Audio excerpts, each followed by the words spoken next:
It all began with something so trivial, so insignificant, that I can hardly believe it set everything in motion. I was in the living room folding laundry when I heard Oliver call out from the hallway. "Lena, can you help me with this?" I turned to see him standing by the stairs, fumbling with his belt. His khaki shorts hung awkwardly around his hips, and the leather strap of the belt was caught in the buckle. "It's stuck," he said, walking toward me. "Let me see," I replied, setting the towels aside. As he stepped closer, I focused on the buckle, trying to free it. "How did you manage this?" I asked, half laughing, half concentrating. "No idea. It's cursed," he joked, his tone light. Finally, I managed to untangle it, but in the process his shorts slipped to the floor. Time seemed to pause. I glanced down instinctively, immediately regretted it, and turned my gaze away. Oliver's face turned crimson as he froze, his hands hovering midair. Sorry," he mumbled, hastily pulling his shorts back up. "It's fine. Accidents happen," I said quickly, stepping back. "Thanks for the help," he muttered before bolting up the stairs, leaving me alone with a racing heart. It was just a fleeting, awkward moment, but something shifted between us. The air felt charged, like a static current neither of us acknowledged, yet both felt deeply. We didn't speak of it, but it lingered, invisible yet undeniable. My marriage to David wasn't a storybook romance. It wasn't bad either. Just comfortable, routine, predictable. We had both been through divorces, finding solace in each other's stability rather than passion. David was a man of habits, devoted to his golf games, work dinners, and fishing trips. I filled my days with gardening, volunteering, and managing the house. And then Oliver moved in. David's son from his first marriage, Oliver, had always been polite but distant. During the early years of our marriage, I only saw him on holidays. Back then, he was a shy college student who avoided eye contact and mumbled his responses. But when he showed up at our doorstep 6 years later, he was no longer the awkward teenager I remembered. Oliver had just graduated with a fine arts degree, struggling to land a stable job. David, skeptical of his career choice, offered him a place to stay while he sorted things out. I didn't have much of a say in the matter, but I welcomed the change. The house was spacious, and I thought his presence might bring some life to the quiet routine. I hadn't anticipated how much life he'd bring. Oliver had a natural charisma, a disarming smile, and a dry wit that lit up the house in ways David never did. It started with small moments. One morning as I tended the garden, Oliver appeared in the doorway, barefoot and holding a cup of coffee. "Morning," he said, his voice groggy but warm. "You're up early," I replied, pruning a rosebush. He shrugged. "Couldn't sleep. Figured I'd come admire your handiwork." I laughed. "Don't let David hear that. He's convinced the garden takes care of itself." "David doesn't notice much, does he?" Oliver said casually, though there was an edge to his tone. His words caught me off guard, but I let them pass without comment. Over the weeks, our conversations grew more frequent, more natural. He'd linger in the kitchen while I cooked, recounting college anecdotes or seeking advice on job applications. One afternoon, I found him on the couch, sketching in a notebook. "What are you working on?" I asked, nodding toward the pad. He hesitated before handing it over. The pages were filled with stunning pencil sketches, portraits, landscapes, and abstract pieces that seemed to pulse with life.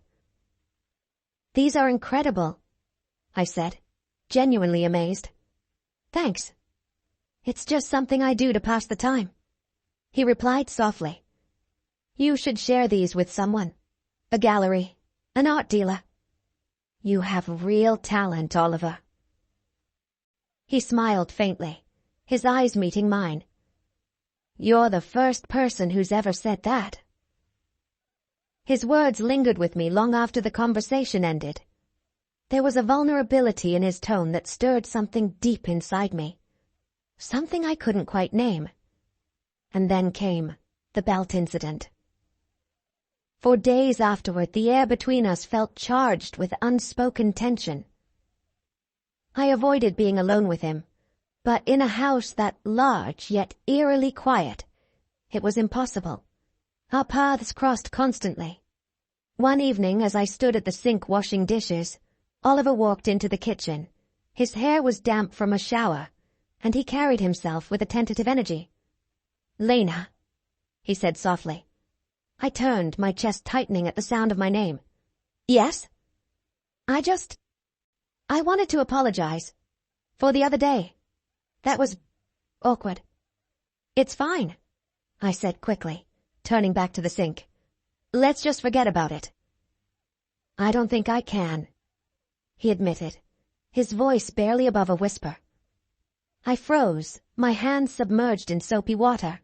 His words hung heavy in the air, loaded with a meaning I wasn't ready to confront. Slowly I turned to face him.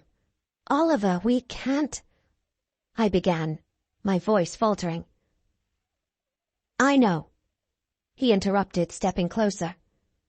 "I just don't want you to think it didn't mean anything to me." The intensity in his eyes left me breathless.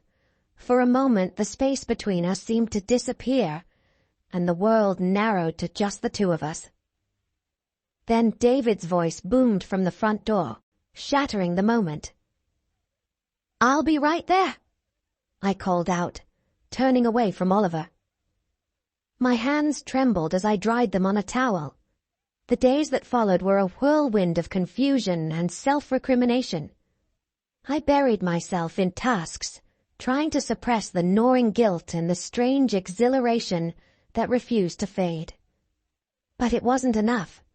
The truth was, I felt seen, noticed, in a way I hadn't in years.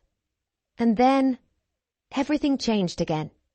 One afternoon, while David was away on a fishing trip, Oliver found me in the attic.